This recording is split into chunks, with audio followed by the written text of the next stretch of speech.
अस्सलाम वालेकुम student, happy independence day to everyone. Students, आज की इस वीडियो में हम आपके सामने army medical college NUMS entry test, UHS entry test, ETEA MD CAT and E CAT उन सब एंट्री टेस्ट जो स्टूडेंट्स जो प्री मेडिकल के हैं जिन्होंने एंट्री टेस्ट में अपीयर होना चाहते हैं, आज हम स्टूडेंट्स के लिए एक बहुत ही इंपॉर्टेंट वीडियो ला रहे हैं। आज की इस वीडियो में हम आपके सामने ऑर्गेनिक केमिस्ट्री के सबसे ज़्यादा इंपॉर्टेंट एमसीक्यूज़ जो लास्ट ईयर पास पेपर में भी आते रहे हैं, इसके अलावा साथ साथ जो अपकमिंग एंट्री टेस्ट हैं जो अभी फ्यूचर में होने हैं, उन एंट्री टेस्ट के लिए भी जो इम्पोर्टेंट पोर्शन है, जो इम्पोर्टेंट एमसीक्यूज़ हैं जो ऑर्गेनिक के सेक्शन में से आएंगे, आज हम आपके साथ वो टॉपिक्स डिस्कस करेंगे। तो गाइस, एक छोटे से नोट आपको ये बता दूं कि हम लोगों ने, हमारी टीम ने ऑर्गेनिक केमिस्ट्री को 2 पार्ट्स में डिस्ट्रीब्यूट कर दिया है। पहले पार्ट की video part 1 organic chemistry part 1 के नेम से ऑलरेडी अपलोड कर दी गई है। जो आज की वीडियो है that is the organic chemistry part 2। ठीक है, पार्ट 1 आप इसी चैनल यानी कि एजुकेशन एंड हैप्पीनेस चैनल की इस प्रीवियस वीडियो को देखें जिसमें आपको ऑर्गेनिक केमिस्ट्री के पार्ट 1 के टॉपिक्स मिल जाएंगे और जो आज है ये पार्ट 2 के टॉपिक्स होंगे। तो गाइस, ये वीडियो जो है that is represented by the NUMS entry test preparation team army medical college and the channel name is education and happiness. आज की इस वीडियो में आपको बहुत सारे इंपॉर्टेंट टॉपिक्स और एक अच्छे एक्सप्लेनेशन के साथ बताए जाएंगे, इसलिए आप लोगों ने इस वीडियो को केयरफुली और ध्यान से सुनना है। इस नम्स के पेपर में जो केमिस्ट्री का जो टोटल सेक्शन होता है ना, दैट इज 60 एमसीक्यूज। नम्स के टेस्ट में यानी कि एएमसी कॉलेज में अगर आपने अपीयर होना है तो उसके लिए आपको नम्स का टेस्ट देना पड़ेगा और उसमें जो टोटल एमसीक्यूज होंगे हमारे पास दैट इज़ योर 60 एमसीक्यूज। ठीक है, टोटल 60 एमसीक्यूज आपके पास होते हैं। तो आज आपके साथ हम उन 60 एमसीक्यूज के जो इंपॉर्टेंट टॉपिक्स हैं जिसके आने के चांसेस सबसे ज़्यादा हैं, आज हम आपके साथ वो टॉपिक्स डिस्कस करेंगे। और सबसे जो पहला जो टॉपिक है that is totally so much important और वो है रेजोनेंस ऑफ हाइड्रोकार्बन्स। वैसे हाइड्रोकार्बन्स क्या होती हैं, उनकी कौन कौन सी टाइप्स होती हैं, उनकी कौन सी कैटेगरीज होती हैं, उनके कैसे रिएक्शंस होते हैं एंड उसके बारे में जितनी भी इंफॉर्मेशन है वो हमने इसी चैनल की जो प्रीवियस वीडियो है जिसका नाम है nums army medical college organic chemistry part 1, और इसी पे जिसका येलो कलर की थंबनेल है इसी चैनल की प्रीवियस वीडियो, उसमें हमने ये सारी चीज़ें बता दी हैं। तो आज की वीडियो में मैं हाइड्रोकार्बन्स की जो रेजोनेंस होती है वो बताऊंगा। पहले तो मैं आपको बताऊंगा कि रेजोनेंस होती क्या है, फिर मैं आपको एक्सप्लेन करूंगा कि what is the resonance for the hydrocarbons. तो गाइस, ये जो टॉपिक है ना, ये नम्स के टेस्ट 2019 में भी आया गया है। ठीक है, तो ये बहुत ज़्यादा इंपॉर्टेंट टॉपिक्स है और ये specially nums online tuition students जिनका क्विज है, ठीक है, जिनका टेस्ट होना है, उन स्टूडेंट्स के लिए भी इंपॉर्टेंट है। और ये जो ट्यूशन है that is for the NUMS entry test preparation. ठीक है, तो हम शुरू करते हैं आज की इस वीडियो की तरफ। तो इसमें मैं आपको बता दूं जो रेजोनेंस होता है it is a mental exercise within the valence bond theory. इस वैलेंस बॉन्ड थ्योरी क्या है? Valence bond theory is basically that is related to the valential electron. जो कोई भी एटम इलेक्ट्रॉन होता है उसकी एटम होते हैं, एटम के अंदर न्यूक्लियस होता है और उसके बाहर इलेक्ट्रॉनिक शेल्स होती हैं जिसमें इलेक्ट्रॉन मूव करता है। तो उसकी जो थ्योरी थी जिसके बारे में ये सब कुछ बताया था, उस थ्योरी को हम लोग बोलते हैं वैलेंस बॉन्ड थ्योरी। तो ये जो रेजोनेंस है that is basically related to ये valence bond theory of bonding that describes the relocalization of electrons within the molecules. It involves constructing the multiple level structures that when combined represent the full electronic structure of the molecules. Guys, तो resonance is basically एक ऐसा process है, एक ऐसी technique है जिससे हम लोग किसी भी हाइड्रोकार्बन्स के जो अंदर जो स्ट्रक्चर होता है उसके जो इलेक्ट्रॉनिक कन्फिगरेशन होती है जिसके अंदर डीलोकलाइज पाई इलेक्ट्रॉन्स होते हैं, साथ साथ उसके वैलेंस बॉन्ड थ्योरी की जो आउटर शेल के इलेक्ट्रॉन्स होते हैं, हम उस चीज़ को सारे को स्टडी अप करते हैं। तो इसमें डिफरेंट लेवल स्ट्रक्चर्स होते हैं जिसको हम लोग ने फॉलो करना होता है। तो इसके बारे में थोड़ा सा मजीद मैं आपको बताता हूँ, कुछ काफ़ी स्टूडेंट्स को ये नहीं पता होता कि what is delocalization of electrons. तो मैं आपके सामने आज हमने वो भी स्लाइड शेयर कर दी, मैं आपको बता देता हूँ कि what is delocalization of electrons. तो guys, in chemistry the delocalize electrons are the electrons in a molecule. ये ऐसे इलेक्ट्रॉन्स होते हैं मॉलिक्यूल के अंदर और ion and solid metals that are not associated with a single atom और a covalent bond.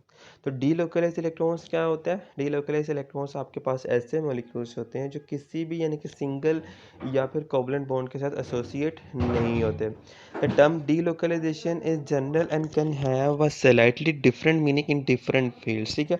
जो डीलोकलाइजेशन होते हैं इसके हर फील्ड के लिए डिफरेंट मीनिंग होते हैं, लेकिन यहाँ पे जो वैलेंस बॉन्ड थ्योरी की हम बात कर रहे हैं तो आप इसको यहाँ पे आउटर शेल के इलेक्ट्रॉन के साथ रिलेट कर सकते हो, या फिर आप single and double covalent bond के साथ भी इसको रिलेट कर सकते हो। इसी तरह हमने नीचे थोड़ा सा एज ए रेजोनेंस थोड़ी सी हमने बेंजीन स्ट्रक्चर के आपके सामने रिप्रेजेंट कर दी है, ठीक है।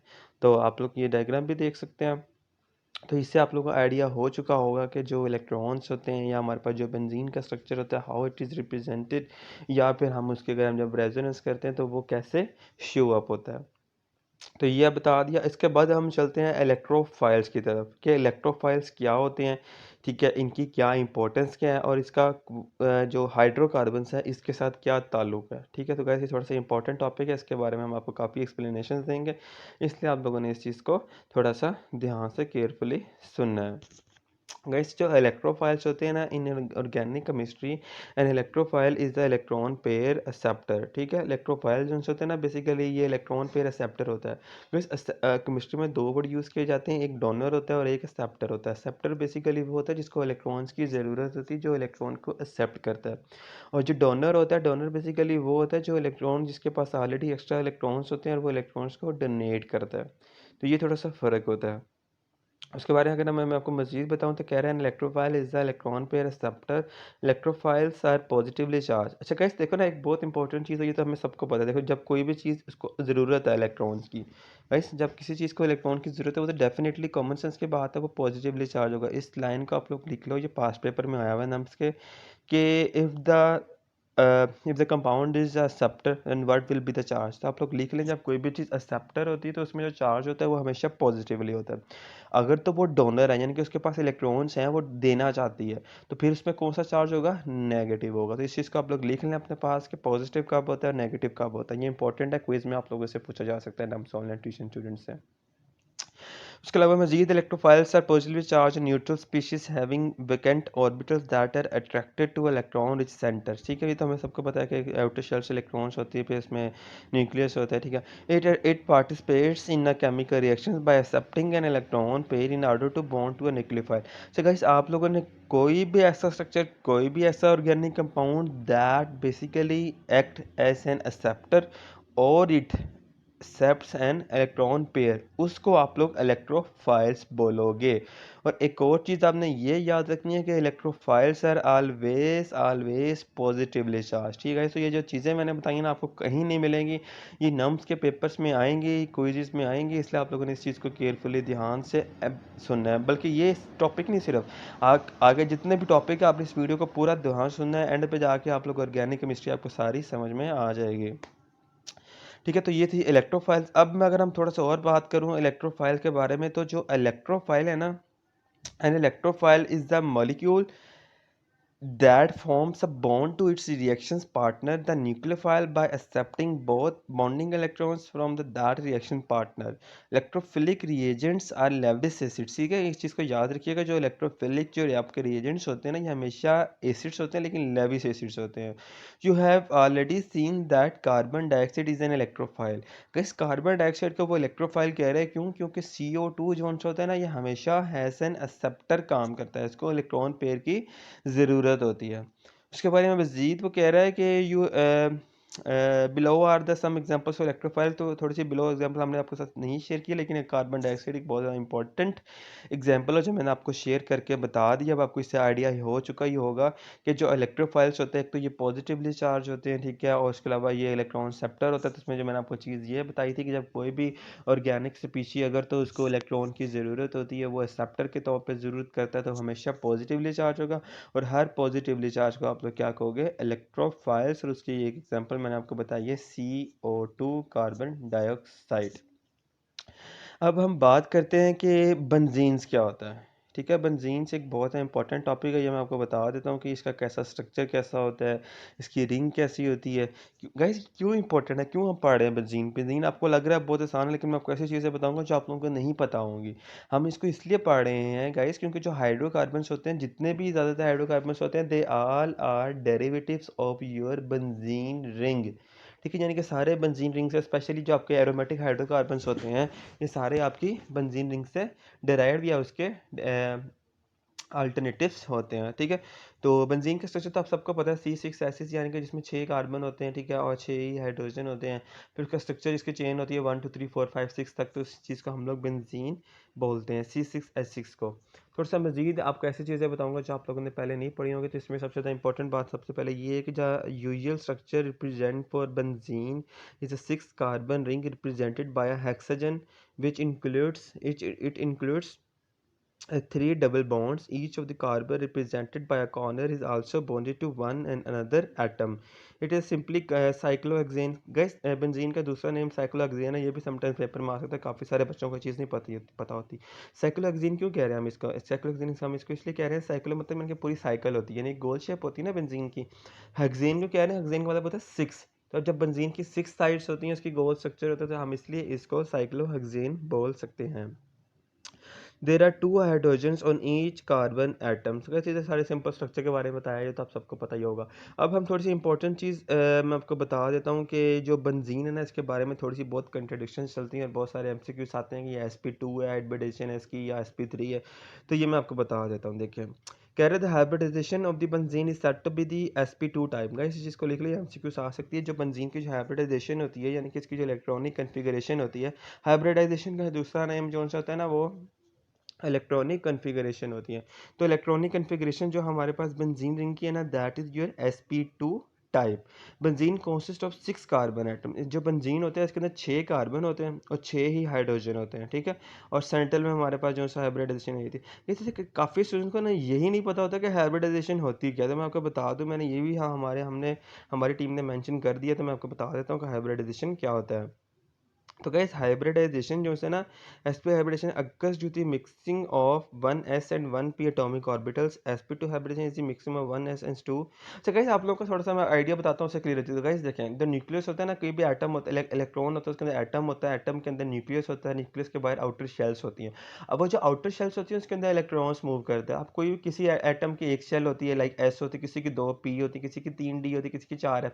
इस तरह sp-df उनके electronic configuration, electronic pair of sets होता है। ठीक है, तो अब कुछ अगर आप कहो sp, तो उसका मतलब उसमें एक ऐसा एक p। अगर आप उसमें sp2 बोलते हो, उसको मतलब उसकी एक s शेल है, उसमें 2 p शेल हैं।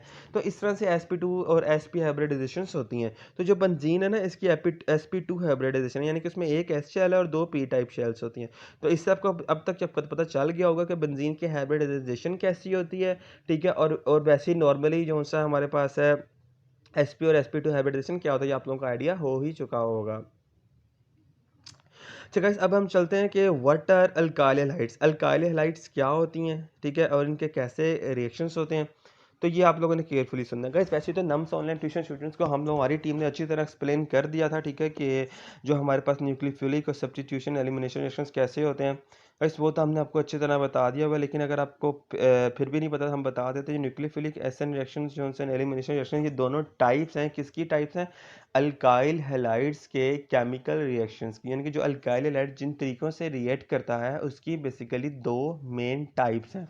उन 2 मेन टाइप्स की वजह से जो उनसे अल्काइल हैलाइड्स की रिएक्टिविटी को हम लोग जज कर सकते हैं। पहली न्यूक्लियोफिलिक होती है और दूसरी का नाम है एलिमिनेशन सब्स्टिट्यूशंस रिएक्शंस। चलिए हम बात करते हैं थोड़ी सी एक्सप्लेनेशंस के साथ। आप लोगों ने ध्यान से सुनिएगा। जो अल्काइल हैलाइड्स होते हैं, they can undergo 2 major types of reactions. जो अल्काइल हैलाइड्स होते हैं, इसमें 2 किस्म के मेजर टाइप के रिएक्शंस हो सकते हैं। कौन कौन से? सब्स्टिट्यूशन या एलिमिनेशन, जो भी मैंने आपको बताया। The elimination of the beta hydrogen, hydrogen on carbon vicinal to the alkyl halide carbon, and the alkyl halide produces the carbon carbon double bond to form an alkene. तो ये alkyl halide की just reactivity के बारे में बात किया गया। अच्छा, अब एक बहुत ज़्यादा इंपॉर्टेंट टॉपिक है, उस टॉपिक का नेम है फिनोल्स। फिनोल्स क्या होते हैं, ये किस लिए इस्तेमाल होते हैं, और इनका स्ट्रक्चर कैसा होता है। आज मैं आपके साथ ये तीनों चीज़ें शेयर करने लगा हूँ, ये बहुत ज़्यादा इम्पोर्टेंट हैं। वही जो हमारे पास होते हैं ना, फिनोल्स, ये एक ऐसी ऑर्गेनिक कंपाउंड्स है जो ऑर्गेनिक केमिस्ट्री का पार्ट है। इसमें ये होता है कि हम इनको फिनोलेक्स भी बोल सकते हैं, इनका दूसरा नाम है फिनोलेक्स, ठीक है। ये ऐसी क्लास है केमिकल कंपाउंड्स की जो कॉन्सिस्ट होती है एक या एक से ज़्यादा हाइड्रोक्सियल ग्रुप से, ठीक है। फिर रिपीट कर रहा हूँ, जो फिनोल्स होते हैं इसमें एक या एक से ज़्यादा हाइड्रोक्सियल ग्रुप्स OH ग्रुप हो सकते हैं that are bonded directly to an aromatic hydrocarbon group. The simplest phenol is C6H5। Like let's suppose आप बेंजीन की रिंग लो, स्ट्रक्चर बताऊंगा केयरफुली ध्यान से सुनना।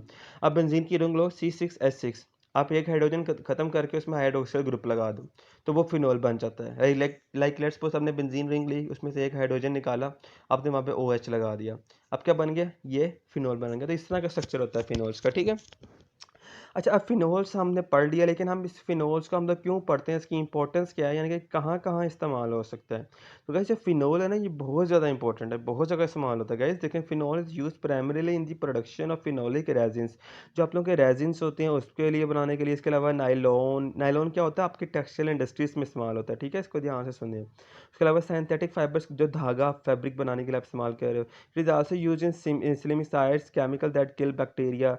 अब जो फिनोल्स होता है ये आप लोगों के कोई भी डिसइंफेक्टेंट लिक्विड्स होते हैं उसमें भी इस्तेमाल होता है to kill out the bacteria, ठीक है। उसके अलावा कह रहा है कि it is also use in medicine preparation. तो यहाँ पे ये जो जितने भी यूजेस लिखे हैं ना, इनको ध्यान से केयरफुली देखें, ये बहुत ज़्यादा इंपॉर्टेंट है। इसमें फिनोल्स की डिफरेंट टाइप्स के यूजेस बताए गए हैं। अब जो फिनोल है इसका डिसएडवांटेज क्या है। लाइक हमने फिनोल बना लिया, उसका स्ट्रक्चर पढ़ लिया, उसका यूजेस पढ़ लिया, अब इसके कुछ नुकसान भी तो है ना। अब वो नुकसान क्या है, नुकसान कुछ ये है कि जो फिनोल फिनोल है ना, उसका दूसरा नेम होता है फिनोलिक एसिड, इसलिए हमारी टीम ने यहाँ फिनोलिक एसिड लिख दिया। जो फिनोलिक एसिड्स है ना, that are readily absorb through the walls of your intestinal tract and they may be beneficial to your health because they work as an antioxidants that prevent cellular damage due to अच्छा, ये थोड़ा advantage हमने लिख दिया हुआ है, ठीक है। इसमें वो बता रहा है कि आपकी हेल्थ के लिए थोड़ा सा फ़ायदेमंद भी होता है क्योंकि ये एंटीऑक्सीडेंट काम करता है, ठीक है। They may also promote anti inflammatory condition in your body when you eat them regularly. थोड़ी सी इसमें एडवांटेजेस बताए गए हैं कि ये आपकी हेल्थ के लिए बेहतर है, लेकिन इसका डिसएडवांटेज मैं बता देता हूँ, इसमें लिखा नहीं है। तो इसका डिसएडवांटेज ये है कि that is not good to intake it. ये बेहतर नहीं है अगर आप इसको जो सा फिनोल्स के इनटेक करो। क्यों, क्योंकि ये थोड़ा सा डेंजरस होता है, इसमें ये मेडिसिन में इस्तेमाल होता है। आपके लिए डायरेक्ट अगर आप इसको डाइजेस्ट कर लेते हो तो ये आपके लिए थोड़ा सा डेंजरस होता है कि टॉक्सिक टाइप का होते हैं, इसलिए थोड़ा सा डिसएडवांटेज भी है इनके ये। अब हम जो अल्कोहल भी है मेथनल, ये हेडिंग हमने लिखी है, इसका मतलब बेसिकली ये जो अल्कोहल होते हैं ना, हम इसको मेथनल से भी बना सकते हैं, ठीक है। इस चीज़ को मैं दोबारा रिपीट कर रहा हूँ, इस टाइटल अल्कोहल भी या मेथनल का मतलब ये है कि how alcohol can be manufactured या prepared by using a methanal. Methanal क्या होता है, काफ़ी स्टूडेंट्स को यही नहीं पता, तो मैं आज आपको बता देता हूँ। जो मेथनल है ना, methanol also known as methyl alcohol. अगर आप मिथाइल अल्कोहल का दूसरा ने अगर पेपर में क्वेश्चन आता है ना, तो उसका नेम है मेथनल, ठीक है। Methanol also known as methyl alcohol amongst other name is a chemical with the formula CH3OH। Like अगर आप CH4 लेते हो, मीथेन लेते हो, ठीक है, मीथेन का एक हाइड्रोजन खत्म करके उसमें हाइड्रोक्सिल ग्रुप लगाते हो, ठीक है, तो उससे हमें क्या मिलता है, उससे हमें मेथनल मिलता है। और वो जो मेथनल है वो किस लिए यूज़ होता है, वो आपके अल्कोहल्स बनाने के लिए। फिर रिपीट करो, मेथनल आपको उससे मिला मीथेन से, यानी कि इथेन से, और फिर आपने मेथनल से उसकी कंडेंसेशन की, कंडेंसेशन से उसकी मेथनल की करके आपको क्या मिला, अल्कोहल। ये आप लोगों के साथ इंपॉर्टेंट क्वेश्चन भी है, पास्ट पेपर भी आया हुआ है, ये ज़रूरी है, इसको ध्यान से सुने। मजीद इसके बारे में कह रहा है कि ये कैसा केमिकल फार्मूला, जिसका फार्मूला मैंने बताया, कह रहा है इट इज़ लाइट, ये काफ़ी हल्का होता है, वोलेटाइल होता है, कलरलेस होता है, फ्लेमेबल। फ्लेमेबल का मतलब है कि हाईली ये बहुत जल्दी ही इसको आग लग सकती है, ठीक है। फ्लेमेबल लिक्विड है with a distinctive alcoholic order similar to that of the ethanol. इसका जो कलर होता है या इसकी जो स्मेल होती है ना, that is similar to your ethanol. अब इसका फार्मूला CH3OH है। इसका बॉइलिंग पॉइंट यानी कितने 64 डिग्री सेल्सियस पर अगर आप इसको रखते हो तो ये बॉयल करने के सारा वेपोराइज हो जाएगा, ठीक है। मोलर मैस इसका है जी 32 किस तरह हुआ, ये आपको CH3OH से आप डिराइव कर सकते हो, ठीक है। मोलर मैस वहाँ से निकला। डेंसिटी इसकी 792 किलोग्राम पर मीटर क्यूब है। मेल्टिंग पॉइंट इसका हमारे 97.6 डिग्री सेल्सियस है। वेपर प्रेशर इसका है 13.02 किलो पास्कल। तो गाइस ये जितनी भी मैंने चीज़ें लिखी हैं, फार्मूला, इसका फिर बॉइलिंग पॉइंट, फिर मोलर मैस कैसे निकला ये मैंने आपको तरीकाकार बताया, ठीक है।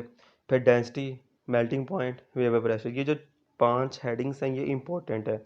ये क्विज़ में आप लोगों से पूछी जा सकती हैं, इसी तरह नम्स के पेपर में भी, कि जो हमारे पास मेथनॉल होता है इसका फार्मूला क्या है, इसका बीपी क्या है, इसका मोलर मास क्या है, इसका डेंसिटी क्या है, इसका एमपी क्या है, इसका वेपर प्रेशर क्या है। तो ये 5 जो हेडिंग्स हैं ये काफ़ी इंपॉर्टेंट है। लाइक इसका जो टाइटल है कोलविया मेथनॉल, तो ये बहुत ज़्यादा इंपॉर्टेंट है, आप लोगों ने इस चीज़ को अच्छी तरह से याद करना है। अच्छा गाइस, तो ये था अल्कोहल या मेथनॉल के बारे में थोड़ा सा इंट्रोडक्शन, ठीक है। लेकिन अब जो मैं आपको बताने लगा हूँ ना, वो ये है कि मेथनॉल जो सा इसका यूज़ क्या है। यानी कि मेथनॉल, एक तो आपने अल्कोहल बना लिया, अल्कोहल आप काफ़ी यूजेस हैं इसके, लेकिन इसके अलावा जो मेथनॉल है उसके क्या यूजेस हैं, क्या इस्तेमाल है। तो वो ये है कि methanol is use as a feedstock to produce chemical such as acetic acid. Guys, acetic acid बहुत ज़्यादा इंपॉर्टेंट है। आप लोगों को मैं छोटी सी बात बताऊंगा कि एसिटिक एसिड, आपके जो विनीगर आप लोग यूज़ करते हो उसका नाम एसिटिक एसिड है। इसके अलावा जो आप लोग जूसेस जोन से होते हैं, एप्पल का जूस है, जो भी है, जो जो डब्बे में होता है, इसके अलावा मिल्क पैक जोन से होते हैं, ठीक है। ये सारी चीज़ें जो से आपके एसिडिक एसिड से बन रही हैं। और एसिडिक एसिड किस चीज़ से बन रहा है, आपके मैथनॉल से। तो गाइस, यहाँ से आपको आइडिया हुआ ही होगा कि मैथनॉल कितना ज़्यादा इंपॉर्टेंट है। इसलिए मैं आपसे रिक्वेस्ट है, आप लोगों ने इन स्लाइड्स को स्पेशली, ये पूरी वीडियो को ना कम से कम 5-10 बार देखें, ताकि आपको अच्छी तरह समझ में आए, ठीक है। एक तो एसिडिक एसिड बनाने के लिए इस्तेमाल हो रहा है, बाकी वो कह रहा है which in turn are used in product like adhesives.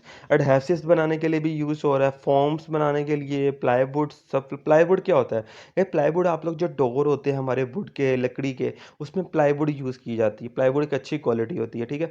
प्लाईवुड्स के लिए भी आपका एसिडिक एसिड इस्तेमाल हो रहा है। सोलवेंट, विंडशील्ड वाशर, आप लोगों ने समटाइम्स नोट किया जब हमारे घर नया फ्रैक्चर जो सा फर्नीचर, आप लोगों के घर नया फर्नीचर रखा जाता है, इंस्टॉल किया जाता है, तो आप लोगों को थोड़ी सी अजीब सी स्मेल आती है, ठीक है। समटाइम्स कुछ लोगों को उससे एलर्जी भी हो जाती है। वो क्यों होती है, क्योंकि उसके अंदर एसिडिक एसिड का इस्तेमाल होता है। तो इसलिए ये बताया है मैंने कि एसिडिक एसिड जो सा होता है वो मैथनॉल से बनता है, और मैथनॉल जो सा है वो क्या होता है, इसलिए मैथनॉल बहुत इंपॉर्टेंट है, क्योंकि उसके प्रोडक्ट्स जो से हैं बहुत ज़्यादा, क्योंकि मैथनॉल एक इंग्रेडिएंट यानी कि एक रिएक्टेंट यूज़ किया जाता है बहुत सारे इंपॉर्टेंट प्रोडक्ट्स बनाने के लिए। इसलिए मैथनॉल बहुत इंपॉर्टेंट है, आप लोगों ने इसको ध्यान से सुनना है। फिर उसके बाद हमारे पास एक प्रोसेस आता है, उस प्रोसेस का नाम है डाउस process, DOWS process, W process. डाउस process क्या होता है, ये एक ऐसा प्रोसेस है, it is a electrolytic method. ये एक इलेक्ट्रोलिटिक मेथड है ब्रोमीन एक्सट्रैक्शन का फ्रॉम ब्राइन। अगर आप ब्राइन की ब्रोमीन एक्सट्रैक्शन करते हो तो उससे हमें जो प्रोसेस मिलता है, हम उस चीज़ को हम लोग बोलते हैं डाउस प्रोसेस। डाउस प्रोसेस किसने याद किया था, that is Herbert Henry डाउस। Scientist का नेम याद करना भी इंपॉर्टेंट है, क्योंकि समटाइम्स आप लोगों से पेपर में, नम्स के पेपर में, साइंटिस्ट का नेम भी एज एन MCQ पूछा जा सकता है, ठीक है। उसके बाद कह रहे हैं the process was patented in 1891, the aqueous solution is dipped into बलाप and water is blown through causing bromine to volatile. Guys देखिए, डाउट प्रोसेस एक ऐसा प्रोसेस है जिसमें आप लोगों ने एक्सट्रैक्शन की थी, किसकी एक्सट्रैक्शन की थी, ब्रोमीन की एक्सट्रैक्शन की थी ब्राइन से, जिससे आप लोगों को उसकी वोलेटाइजेशन हुई और आपका प्रोसेस जो है वो कंप्लीट हुआ। ये प्रोसेस किसने दिया था, डेनरी हाउ ने दिया था, ठीक है। और कब दिया था, 1891 में दिया था। तो इसकी जो डेट है, साइंटिस्ट का नेम है, फिर एक्सट्रैक्शन किसकी की थी, किस में से की थी, ये फिर क्या वोलेटाइज हुआ था, ये सारी चीज़ें इंपॉर्टेंट है। आप लोगों ने इस चीज़ को भी केयरफुली ध्यान से करना है। अब इसी डाउस प्रोसेस का दूसरा स्टेप क्या था वो मैं आपको बताता हूँ, ये भी बहुत इंपॉर्टेंट है गाइस। तो इसका जो दूसरा स्टेप था ना, उसमें ये था कि it involves the conversion of chlorobenzene. इस प्रोसेस के अंदर जो था, क्लोरोबेंजीन को कन्वर्ट किया गया था फिनोल में। फिर रिपीट कर रहा हूँ, आपको पेपर में क्वेश्चन आ सकता है, नम्स की क्वेश्चन में आ सकता है कि जो डाउस प्रोसेस था इसकी बेनिफिट क्या था। तो आप लोग लिख लें, डाउस प्रोसेस का जो बेनिफिट था ना, that is basically the conversion of chlorobenzene to phenol. फिर रिपीट कर रहा हूँ, डाउस प्रोसेस का जो प्रोडक्ट था वो क्लोरोबेंजीन को हमने कन्वर्ट किया किसमें, फिनोल में, ठीक है। अब किस मैकेनिज्म के थ्रू किया था, तो मैकेनिज्म भी इंपॉर्टेंट है, ये आप लोगों से नम्स के क्विज़ेस में और टेस्ट में पूछा जा सकता है। तो मैं इसका रिपीट कर रहा हूँ, आप लोगों ने इस चीज़ को ध्यान से सुनना है। Dawes process includes the conversion of chlorobenzene to phenol by Dawes process. Follow which mechanism? When a chlorobenzene is heated with sodium hydroxide solution at 623 Kelvin. Guys, जब आपने क्लोरोबेंजीन को फिनोल में कन्वर्ट करना है डॉस प्रोसेस के through, तो उसमें आपने क्लोरोबेंजीन को पहले हीट करना है। कितने टेम्परेचर पे हीट करना है, आपने 623 केल्विन टेम्परेचर पे इसको हीट करना है in the presence of sodium hydroxide, ठीक है। आपने क्लोरोबेंजीन लेना है, उसको हीट करना है 623 डिग्री केल्विन पे, ठीक है। और आपने वहाँ पे सोडियम हाइड्रोक्साइड के सोल्यूशन के साथ क्लोरोबेंजीन को रिएक्ट करवाना है। प्रेशर कितना चाहिए? 300 प्रेशर चाहिए इसमें, ठीक है। It form sodium phenoxide. आपको sodium phenoxide has end product इससे मिल जाएगा which upon acidification gives phenol. वैसे कितना इंपॉर्टेंट स्टेप मैंने आपको लिख के दे दिया, आप लोगों ने इस चीज़ को रिपीट करके अच्छी तरह सुनना है। मैं फिर रिपीट करता हूँ, देखें। जो हमारे पास डॉस प्रोसेस होता है ना, इसमें हम क्लोरोबेंजीन को फिनॉल में कन्वर्ट करते हैं। इस प्रोसेस का नाम डॉस प्रोसेस है।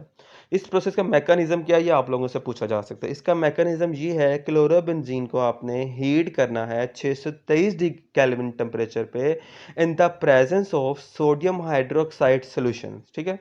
623 केल्विन टेम्परेचर लेना है आपने, सोडियम हाइड्रोक्साइड का सोल्यूशन यूज करना है, और प्रेशर वहां पे आपने रखना है 300 एटीएम, 300 एटमॉस्फेरिक प्रेशर रखना है आपने, ठीक है। तो आपको प्रोडक्ट क्या मिलेगा? सोडियम फिनॉक्साइड आपको प्रोडक्ट मिल जाएगा, ठीक है। जिसकी अगर आप मजीद एसिडिफिकेशन करोगे तो आपको फिनॉल मिल जाएगा। तो गैस ये वो स्टेप्स हैं, आप लोगों ने ध्यान से सुनने हैं, जिससे डॉस प्रोसेस कहलाते हैं। और इसी डॉस प्रोसेस का जो बेनिफिट ये है कि इससे हमें फिनॉल मिलता है। फिनॉल क्यों इस्तेमाल होता है, क्यों इंपॉर्टेंट है, ये आप लोगों को भी पीछे वीडियोस में बता चुके हैं। वो भी यूजेस आप लोगों से पूछे जा सकते हैं, इसलिए आप लोग इस वीडियो को कम्प्लीटली ध्यान से सुनना है। गाइस अब हम चलते हैं आज की इस वीडियो के आखिरी टॉपिक की तरफ, जो बहुत ज़्यादा इंपॉर्टेंट है। उस टॉपिक का नाम है एल्डिहाइड्स एंड कीटोन्स। ये ऑर्गेनिक केमिस्ट्री का सबसे लास्ट टॉपिक है, लास्ट चैप्टर्स में है, लेकिन ये बहुत ज़्यादा इंपॉर्टेंट टॉपिक है, इसलिए आप लोगों ने इस चीज़ को ध्यान से करना है। तो गैस एल्डिहाइड्स कीटोन्स के बारे में अगर मैं आपको बताऊं तो कहता है कि aldehydes and ketones are both carbonyl compounds. जो कार्बोनिल कंपाउंड्स होती हैं ना, इसकी जो दो टाइप्स होती हैं, उनका नाम है aldehydes and ketones. They are organic compounds in which the carbon is connected to C और एच एटम्स, ठीक है, और on either sides. And aldehydes has one और both vacancies of the carbonyl carbon satisfied by a H atom, hydrogen atom, which a ketone has both its vacancies and is satisfied by carbon।